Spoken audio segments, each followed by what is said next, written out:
Very good. Good morning, everyone, and welcome to our continuing Elul challenge, studying the Likutei Moharan, the lessons of Rabbi Nachman of Breslov.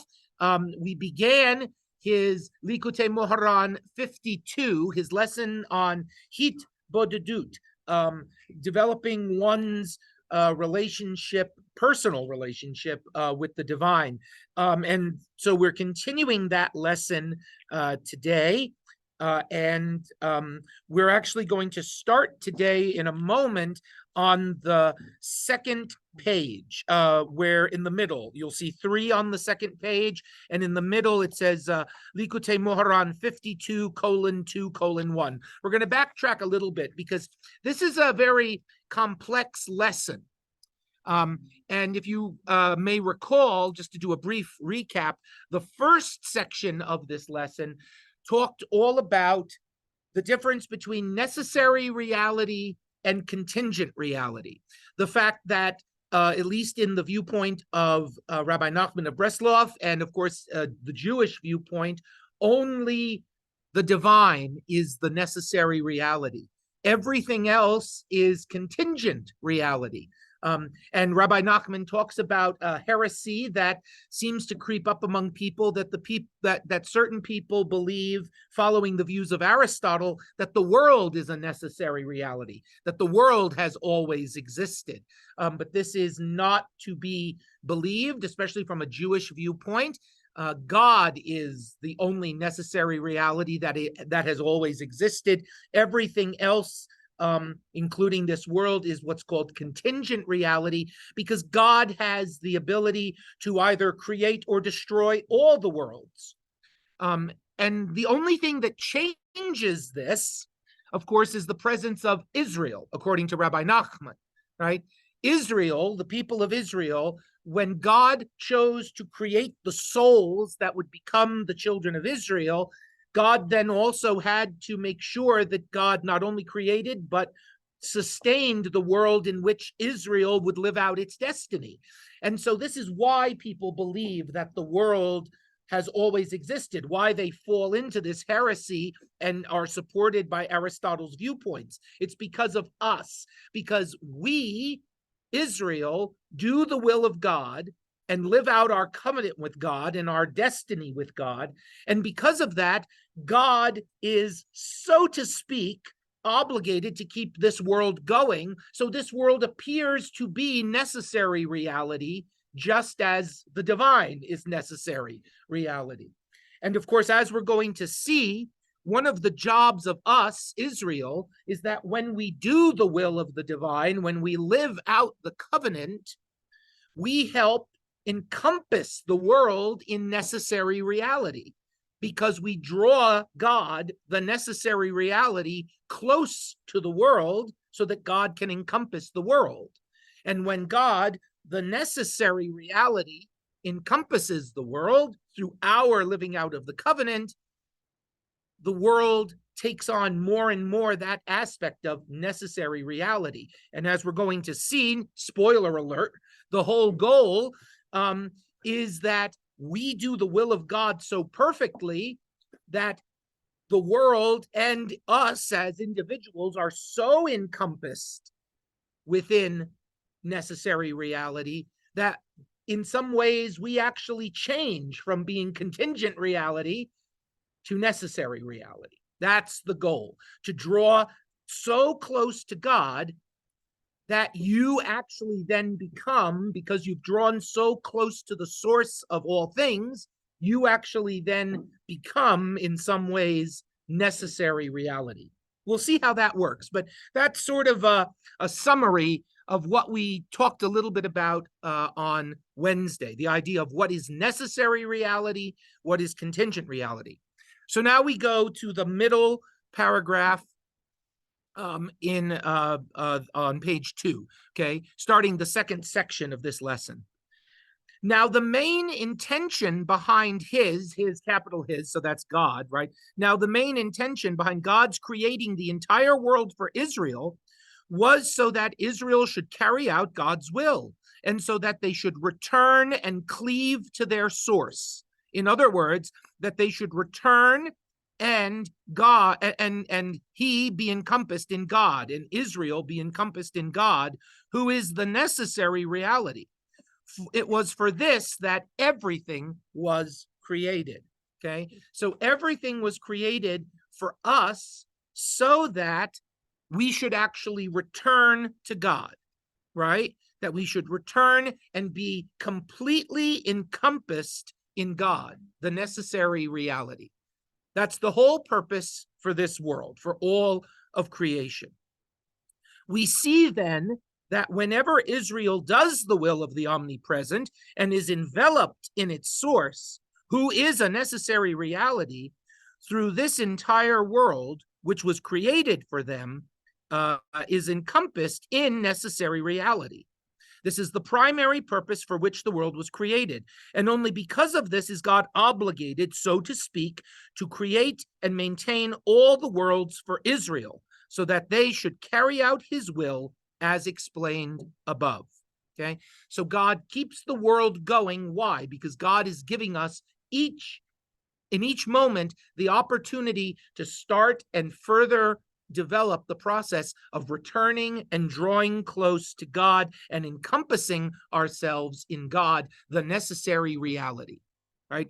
That's the whole purpose of Israel, that we should become encompassed in the necessary reality of the divine, and so that the whole world through us should become encompassed in the necessary reality of the divine. That's why God keeps the world going.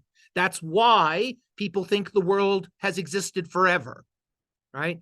Because of the fact that every day God just doesn't wake up, quote unquote, and say, oh, enough with this world. Oh, I think I want this world, right? Which God could do, right? Because everything is a contingent reality. God creates and destroys the worlds as God sees fit. Yet this one, God doesn't. And it's because of us, because God wants to give us so many chances to return so that we could be encompassed within the divine. Now, that, of course, brings up another whole question, why the divine wants us to be encompassed within the divine, but God does. God desires that we should draw close to God, and that by drawing close to God, we become encompassed within God. Not just a pleasant, oh, hi there, God, shake hands and go away, right? But that we literally become encompassed, right? Encompassed, completely surrounded and completely enmeshed in the divine. That's the ultimate goal, not just some polite, how do you do, right?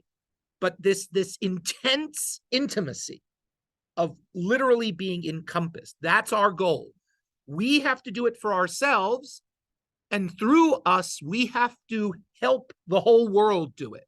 Notice how Rabbi Nachman has that, where you do it for others and you do it for yourself, right? We saw that in the Azamra lesson, where you have to find good in others and you have to find the good in yourself, right? And then it encompasses out. And it's the same thing here. We have to draw close to the divine and actually become encompassed in the divine. And then through our doing that, the whole world becomes encompassed in the divine. So it's ultimately our actions have broader consequences, right? Our actions of finding the good in others have the broader consequences of finding good, right, in ourselves, and then in the rest of the world. And the same thing here. Our desire to draw close not only affects us, but it also affects the whole world, right? Your actions have cosmic consequences, right? And Rabbi Nachman says that's because we're Israel, right? Because we have this special role. Yes. No, this isn't the basis of it. This is Rabbi Nachman's radical understanding and pulling forward of Tikkun Olam, right? This is Tikkun Olam as filtered through Rabbi Nachman's lens, right? Tikkun Olam has taken on many, many forms and many, many understandings throughout Jewish history. And this is Rabbi Nachman's understanding of Tikkun Olam and how you get there and what it actually means, right? Yes. So encompassed, you become necessary reality.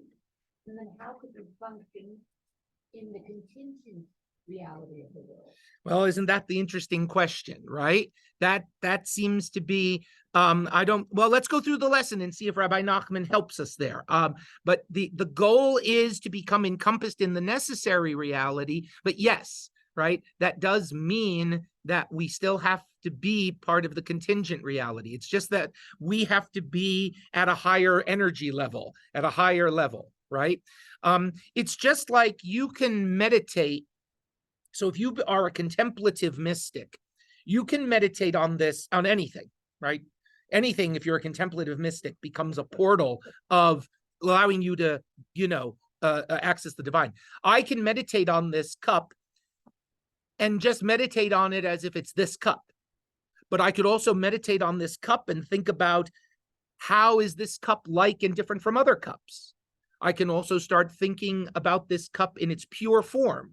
How is this cup what does this cup mean in terms of the pure forms of everything that makes up this cup, not in comparison to other cups, but just right. And I can raise it up. And I can actually then, if I get that far, think about the whole idea of what exactly is a cup? What is its essence? What is its truest form, right? Just because I can get to the highest level of thinking about what this cup ultimately means in the world doesn't mean that it blasts apart my reality here. It's just that I see that reality in a completely different way because I've removed the boundaries and definitions of my mind that trap me, right? And think about what Rabbi Nachman's doing. He wants an expanded mind, right? So you can reach that level and still be in this world. It's not that it's an either or thing, right? It's that you have to be able to navigate both. Now, again, this is not simple. This is something that takes immense mental energy to do. Ari, yes. I don't want this to come across as like perhaps an interpretation of what he is coming up with, although I find it helpful. So what I taught the kids in shul school is that first and foremost, you can get some of the commandments and moral good from what God himself does. And so the first thing is, does God need this world, material world? And the answer is no. He's happy with himself. That's gratefulness right then and there. So if you can recognize the good in yourself, you can now share that with others. And so here comes the ultimate generosity. Because he doesn't need the material world, and if you avoid some of the nuances of Kabbalistic philosophy and interpretation, you have God and you have tohu vavohu, and you have this nice relationship. And I get this from Rabbi Aryeh Kaplan and Leon Kass, who and you have this desire, this altruistic generosity to give unto material reality holiness. And the way to do that is through people who have the freedom. Yeah. And so the concept of the Jewish person, this unity, to give material reality holiness, to let there be sacredness in material reality, and therefore unite with God. You have this wonderful connection with the meaning of Yehudi, which has yichud and which means united in union. And the whole point is that you had through natural inclinations, humanity not able to reach that state of bring holiness into the world through Adam, through Cain and Abel, and through Noah's generations, until became educated through Abraham. And so here becomes, through education, it becomes the mission of the Jewish people to find the ways of God and to bring back into material reality holiness, which then to me seems like we're bringing in the necessary reality. We're connecting contingent reality with necessary reality, and that's sort of we become the. I think that's an interesting interpretation of Rabbi Nachman. I don't know if he would exactly agree with everything you said, but I think that is an interesting interpretation and a practical way of sort of looking at this. One way to get into the whole connection. Oh, definitely. Yeah. Okay, let's go on. And so it is specifically then when they carry out God's will that the world is encompassed in the aspect of necessary reality. For the more they carry out God's will, the more they are encompassed together with all the worlds that are dependent upon them in necessary reality. For by doing God's will, they return and are encompassed in him, he being a necessary reality. And so all the worlds that are dependent upon their souls are encompassed together with them in necessary reality, as explained above. Okay, so that's just a further explanation as to what I was saying before. We do it, we draw close, and through our drawing close and actually encompassing ourselves in necessary reality, we help the whole world become encompassed in the necessary reality. So the better we are Israel, the more the world gets encompassed in the necessary reality of God. Okay, but now here's the point. How do you do this? All right, it's fine. We've laid it all out. This is the goal. The goal is for Israel to be Israel and to totally encompass ourselves within necessary reality, and then by doing that, to bring that to the whole world. How do we do this? Okay, well, to merit this, to be encompassed in one source, to return and be encompassed in the oneness of God, who is a necessary reality, it's possible only through bitul. Okay, bitul can be translated as either self-negation or transparency. Okay, both I think are interesting. I think Rabbi Nachman is going more towards transparency than self-negation. Okay, a person has to make himself totally transparent until he is encompassed in the oneness of God. Okay, we are not transparent, we are opaque. We have to become transparent. We have to engage in bitul, transparency, so that the light of God just shines through us and it's not blocked because of us, right? So don't think of bitul in Rabbi Nachman's case as meaning negation, wiping out. It's not that we're to wipe ourselves out. We are to become transparent, because that's the only way you can approach the source of light, which is the divine, and then have that light shine through you to the rest of the world. It's a case of becoming transparent. So the only way you cleave to God, the only way you become one and totally encompassed in God, is if you make yourself transparent so that God's light can shine through you. And of course, the only way to attain this bitul, this transparency, is through hitbodedut. Okay, hitbodedut, by secluding himself and speaking at length with his master. Through this, a person merits negating all his physical desires and bad character traits to the point where he merits negating all his corporality and is encompassed in his source. Okay, so how do you become transparent? You have to seclude yourself and talk to God one-on-one. Okay, that's the big thing, right?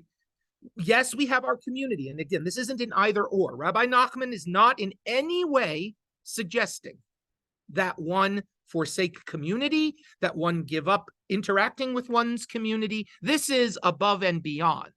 This is, once you have your stable, solid community, and your stable, solid community is chugging along and doing everything that they're supposed to do, don't forget that you also have a personal relationship with divinity, and you must develop it.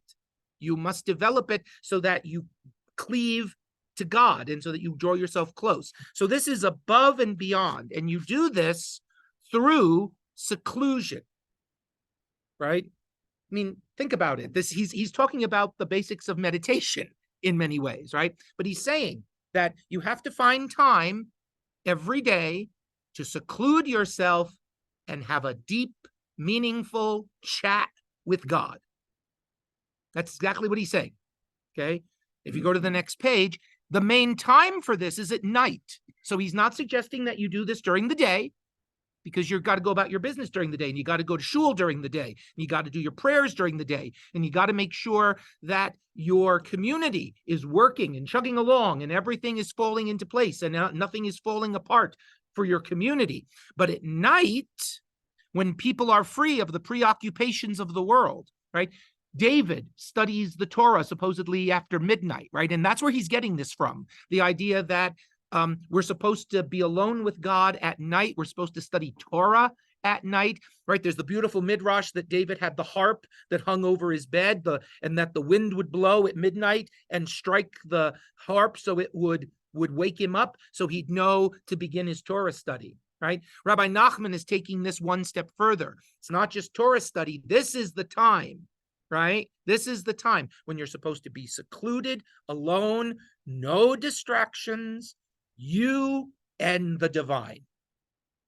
And you talk it out, right? I mean, this is taking Tevya to the nth level. But this is, but what Tevya is doing is a form of hitbodedut. It's a very low form because he's doing it during the day when he really shouldn't be doing it, and when he's pulling his ox and right, things like that. But if you think about it, Tevya is in some way engaging in this idea that he's alone, and what's he doing? He's chatting with God about his problems, right? And about how bad things are and what he wants to change, and and he's having and he has a relationship with God. We sort of like slough that off, but if you watch what Tevya does, Tevya is practicing an extraordinarily low form of hitbodedut, right? He's supposed to be doing it at night without his ox and without being distracted by other things, and just talking it out with God.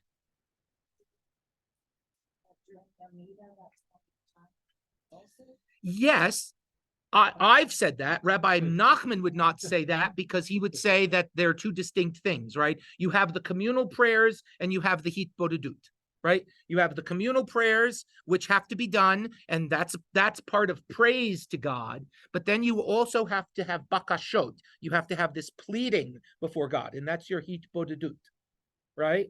So yes, I say nowadays when we're trying to get into the practice of this, yes, the Amidah is a great place to start, the silent Amidah, because you don't have to say the words, right?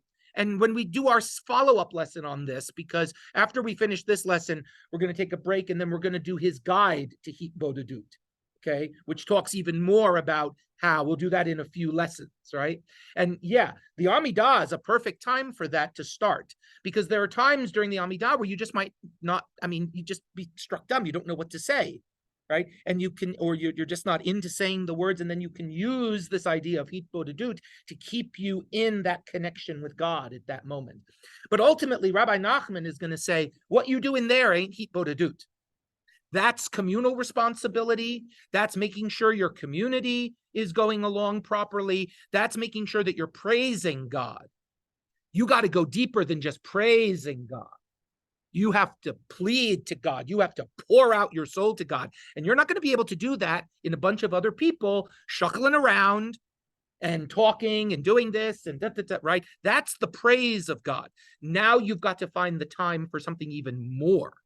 Yeah. There's this nice poetry about it, because if you were to do that in the daytime where light is there, you are exposed to other people, and in a way that in your conversation, if you need to cry, most people won't cry in trying to communicate with God and plead with God.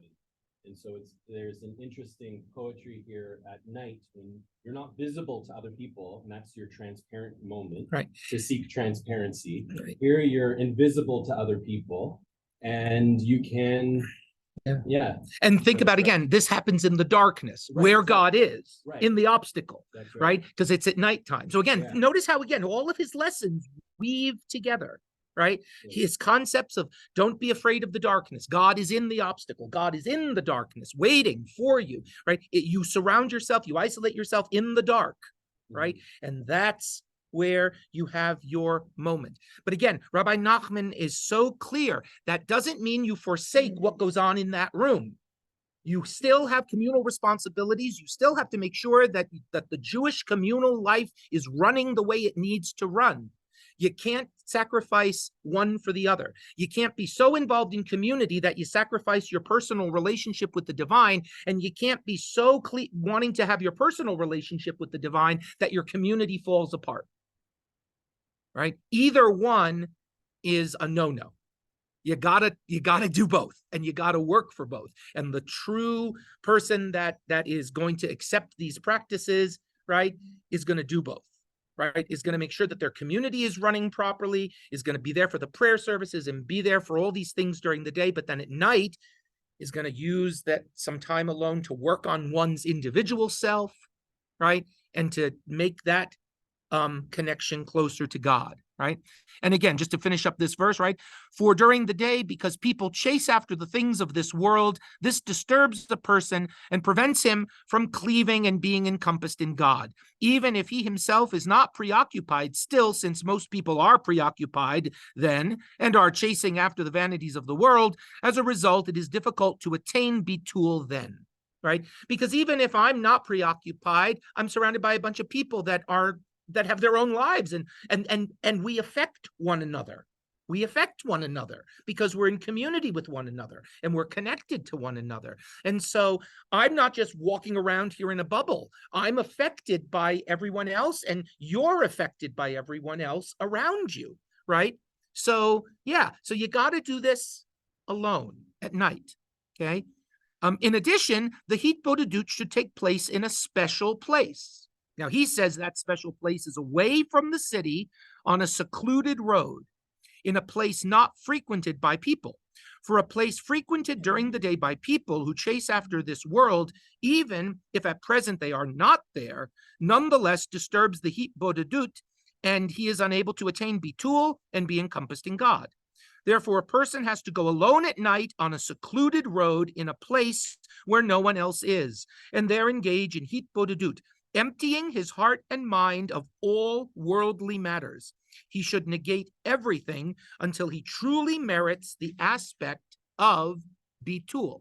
Okay, so think about it. You got to go to a place where there's no people, not even where they are during the day, because their energies linger, right? The energies of the people in that place, that they're all there during the day, even if no one's there at night, those energies linger, and that's going to disturb you if you actually go there, right? So you have to find a place that's yours, that's special, that's secluded, that's alone, that's your energy, right? That is totally a place where you can just be you and have a heart-to-heart with God, right? Again, these are like all basic meditative techniques that we hear now in the modern world, right? And this is what Rabbi Nachman in 1802 is talking about, okay? Right? Find a special place, make it secluded, and make sure it's not even polluted by the energies of what else is going on there during the day, right? And use this as a place to empty yourself, to work on becoming transparent before God, not opaque. Right? Yes. When I was in Israel several years ago, I thought there was sects that lived in the hills in Israel. I don't know if they were Jewish sects or not. That secluded themselves. The Essenes, yeah, probably. Again, but the thing is, no, because again, they're forsaking community, right? The whole idea is this has to be done within the context of community. What good is this if the community falls apart? Rabbi Nachman understands the inherent value of Jewish community. We have to be together. We have to have a place where we can be with one another, where we can pray with one another, where we can interact with one another, right?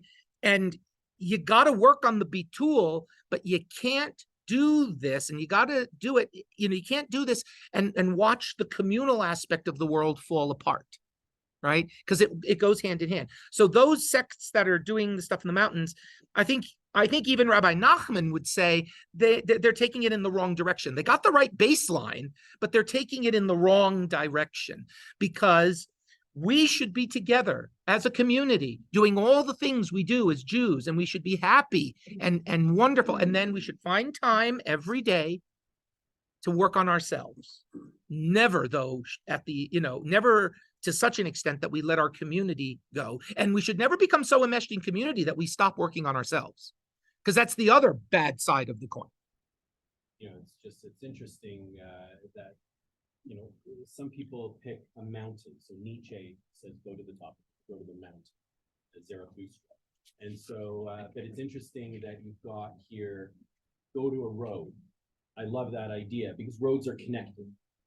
Yeah. And they're ways of going. And what's the definition? Isn't halakha The path, yeah. the path, the way. So it's Yeah. it's such a interesting set of symbols and images that he's using, and it's very consistent.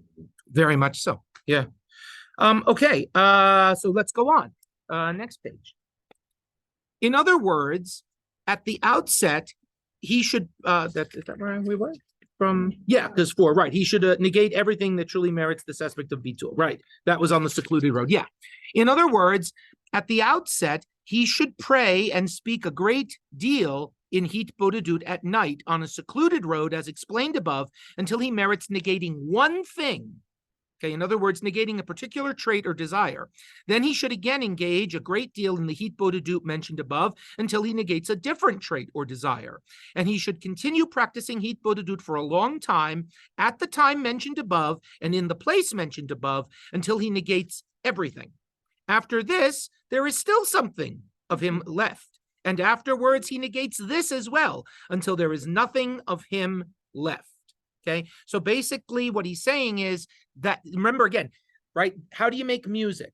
You weave together this good point and that good point and this good point, you build. He's really big on building, right? He understands that everything is a process. So how do you achieve what he talks about in a Zamra, finding the good? Well, you find one little thing and then you find another little thing and you weave that together and you find a third little thing. Well, same thing with hitbodedut. You pick one thing you want to work on. One thing that you want to work on, just you and God. God, I would like to stop being so angry all the time. And you work on that every night, hitbodedut, and you sit in silence and you talk it out with God. Why am I doing this? What's wrong? I can't do it. And you go and you do it and you do it and you do it and you work and you work and you work. And then one day you achieve it. And then you go, okay, I've achieved it. I worked it all out. Thank you. What do I want to do? God, I would like to be a better partner. And then you work that out. And you work that out night after night after night after night after night after night after night. And you do that step after step after step after step. And you make your own hierarchy. What's bothering you? What do you want to work on? And you do it and you do it and you do it and you string all of it together until finally you've worked through everything. And then you say to yourself, I've worked through everything. And then you got something else to work on because now you're prideful because you worked through everything. That's what he talks about, right? When he says, and that once they do that, there's still something left. Because once we do that, then everyone says, woohoo, I'm great. Look at me. I worked through all my issues.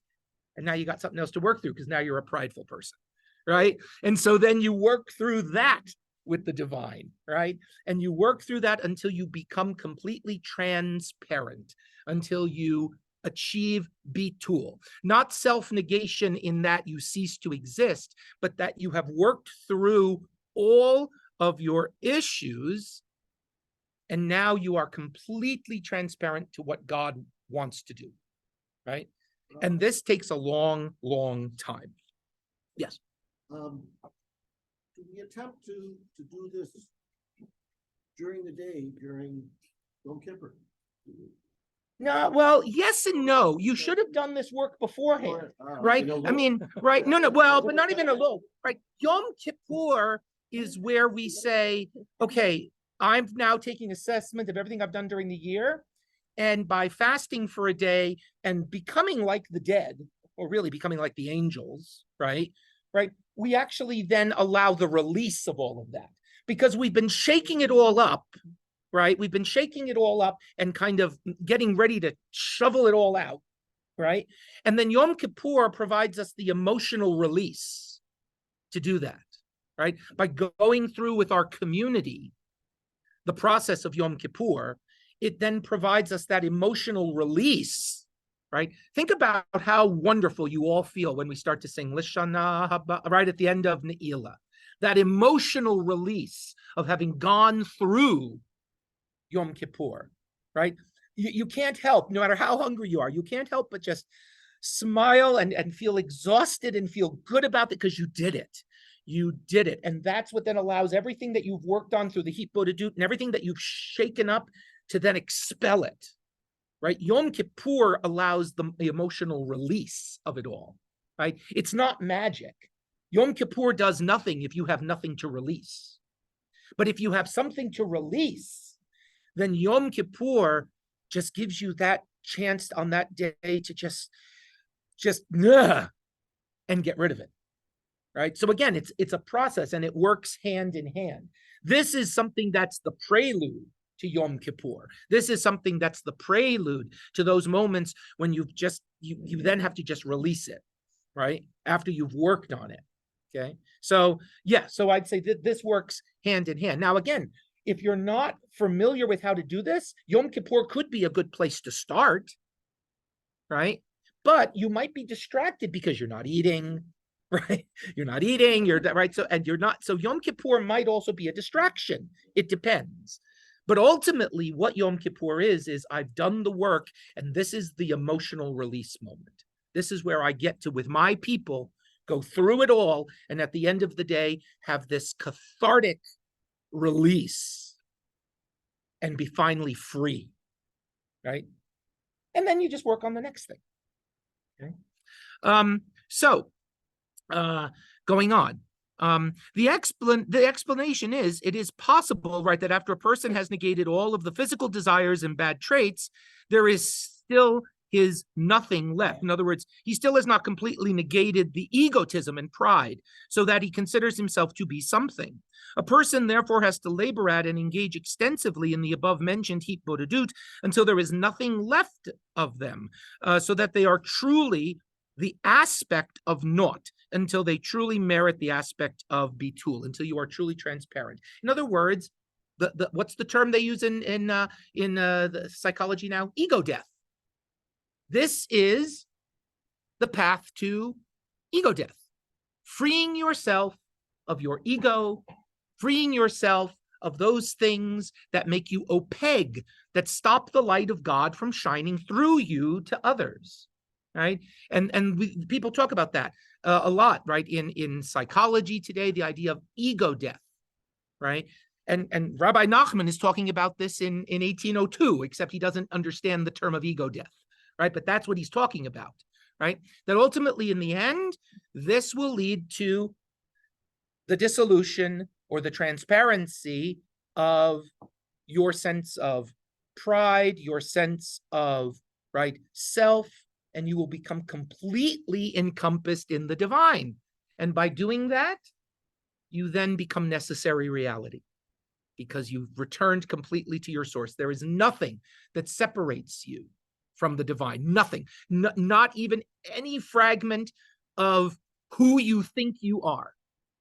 It's all gone, and it's just a complete transparency where I and the divine are united completely. This does not happen overnight, right? This takes decades, years, one's whole life, maybe, and you may not even achieve it then, but you should be working on it. You should truly be working on it. But this is a process. This is a huge, huge process, okay? And then when he truly merits the aspect of bitul, his soul is encompassed in his source. In other words, in God, in the divine, who is a necessary reality. Then together with his soul, the entire world is encompassed in his source. For he is a necessary reality because everything is dependent upon him, as explained above. And so through him, the entire world is in the aspect of necessary reality, as explained above, right? So when you achieve necessary reality, right, and are totally encompassed in God, then everything that is dependent on you also attains necessary reality, because once you are encompassed in necessary reality, everything that is dependent on you follows, right? That's how it works, that when Israel does this, the whole world ultimately then becomes encompassed, because little by little, as each one of us draws closer and closer and closer and closer and closer, then everything that is dependent on us also follows us. And so through our doing this, we draw literally like a cord everything else in. Yeah. So would this be sort of, there's almost like since Karl Marx, there's almost like a Marxist dialectic going on here, where Marx would say, you are part of society, but you in this moment are comprised of all that society is. Your thoughts are about chairs because chairs exist. We have produced chairs. And so you are the totality of society. Meanwhile, you are also at the same time contradictorily, you're also making up society. And so this becomes a theological precedent in which now you have achieved a certain, not enlightenment, it sounds like an endarkenment. Well, a transparency. Yeah, no, transparency. Just so that wouldn't even be endarkenment. That's No, just no, no. you're transparent. Anything can flow through you because you're transparent. Right. And right? so now all of reality is, because you encompass that, you've now created that bridge. Right. Is that sort of Yeah. the idea? Yeah. And this is why community is important, because if you achieve Bitul and nothing is dependent upon you, then you're going to draw nothing else into God, right? That's why you have to do this while still maintaining your community, because when you do it, then everything in your community that is independent upon you gets drawn in with you. And then right. And so that's why you can't just work on yourself, but you have to be so active in keeping your community going. And you have to have these communal connections, because it's this ripple effect. You achieve it.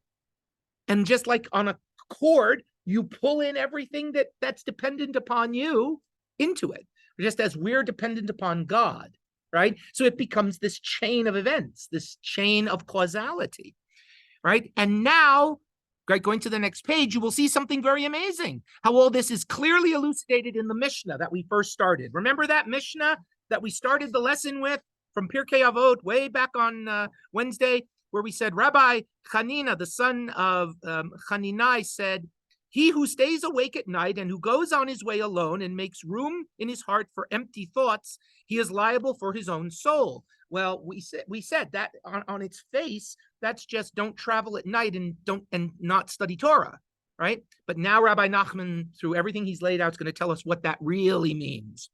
He who stays awake at night, this follows its simple meaning. In other words, he stays awake at night and secludes himself and speaks at length with his master.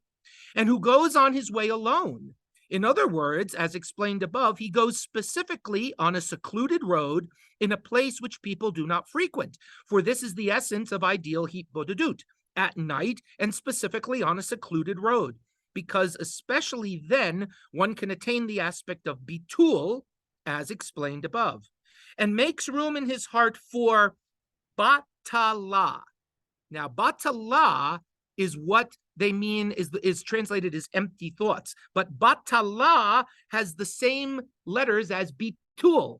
So he's going to say, do not read it as batala, empty thoughts, but understand that is hinting, right, at an aspect of bitul, thoughts which empty us, right? Not empty thoughts as in useless thoughts, but batala is an aspect of bitul, thoughts that we are going to do that which will cause us to be empty, okay? Then he merits having his soul encompassed in necessary reality. And then together with his soul, all the worlds are encompassed in necessary reality, as explained above. And this is, right, he is mitchayev, his own soul, right? Now, mitchayev, of course, means liable for, right? But again, mitchayev, right, can be re-vocalized as meyuchav, right? So the entire world is encompassed together with his soul in the aspect of necessary reality. For through the hitbodedut mentioned above, he merits the aspect of bitul until his soul becomes encompassed in necessary reality. And through this, the entire world becomes encompassed together with his soul in necessary reality. Thus, his soul and the entire world are in the aspect of meyuchav, necessary reality, as explained above. And this is the explanation of he is mitchayev, his own soul. Okay, so basically what Rabbi Nachman is saying is that what that Mishnah means is you have to stay awake at night and you have to find a secluded place all alone. You have to empty your heart. You have to make room in your heart, not for empty thoughts, but you have to empty your heart. And through this, your soul becomes encompassed in meyuchav mitziut, necessary reality. And through that, you draw in all the other souls that are dependent upon you. And so therefore, that's why it says you are liable for your own soul, because your own soul draws into this necessary reality, and all the other souls that are dependent upon you follow you in. So this Mishnah has nothing to do about don't travel at night. This Mishnah, if you understand its secret meaning, is teaching you how to actually start the process of making yourself transparent before the divine. Okay? That's the secret of the Mishnah. Okay? Yes. Have other sages interpreted that Mishnah in a different way? Most of the sages that I talk about, that I read, want to be more pashut about it, right? And that really it's an injunction that you should always busy yourself with Torah, and especially if you're going to be in a dangerous place, because Torah has protective elements to it. And if you're thinking about empty thoughts and things like that, then you're going to just draw in those evil energies toward you, and you're going to have a bad time, right? Rabbi Nachman is quite unique in his understanding of this, right? But that's because he wants this personal, deep relationship with God, and he's understanding more of a mystical understanding, right? Because this is Jewish mysticism.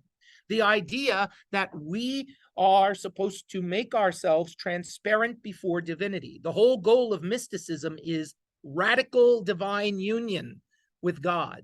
But the problem is that we say that, and then no one gives you the primer that says, okay, this is how you start, baby's first mystical experience, right? And what Rabbi Nachman is trying to lay out here for us is, how do you start someone on that path for radical divine union with divinity, right? And he's saying, by basing it in that Mishnah, don't think that this ain't Jewish. Don't buy into this baloney that says what you're doing ain't Jewish, right? Because so many times, the Jews don't do that. Really? Here's a Mishnah that, if you understand its secret meaning, actually lays out the primer for you. So don't say that wanting to have radical union with the divine, wanting to work on yourself, right? Don't say that that's somehow outside of the Jewish milieu. But also don't fall into the trap of saying that I do it by myself and my community can go scratch, right? Because I'm going to work on myself. It's all me. No. Because we're Israel. We are a community. We are a people. We have communal responsibilities, and you got to do both. Radical union with God means caring for your community and caring for yourself, and doing both to the fullest extent you are capable of doing it, right? And it's a process. Just like you don't learn how to pray by just walking in and opening up the Siddur, but you got to go back and back and back and back and back and back. And sometimes it takes years for people to be comfortable praying to God, right? In a communal sense, right? And just like your community wasn't developed in a day, and you had to go little by little by little by little by little, right? The same thing with you. And don't be afraid of it. Don't be afraid of it, but make that time to work it out with God. Talk it out with God, right? Now, you're going to see in a few lessons, after we take a break from this and go talk about something else just briefly, you're going to see how you do this, because he's laid out the foundation, but he hasn't really told us exactly how we do it. Like, what should I say? How should I say it, right? And he's going to actually lay out more of a guide, which we'll talk about a little bit later. But this is the foundation and why you need to do it. You need to do it because you want that radical intimacy with the divine, and you want to draw in everyone else to that radical intimacy. And look at that, it's 9 o'clock and we're going to be late for services. Thank you, everyone. Shabbat shalom to everyone. There will not be a class on Monday because it's a stat day. So we will pick up again on Wednesday morning at 8:10. We'll actually finish this because I think it's funny. I want you to see exactly what Rabbi Nachman's original lesson on this was, and to see why this has taken so long. But ultimately, it'll only take a second, and then we're going to go on to another lesson, a little bit different from this. But I wish everyone Shabbat Shalom. It's great to see everyone. We'll pick up again Wednesday at 8:10. Travel well.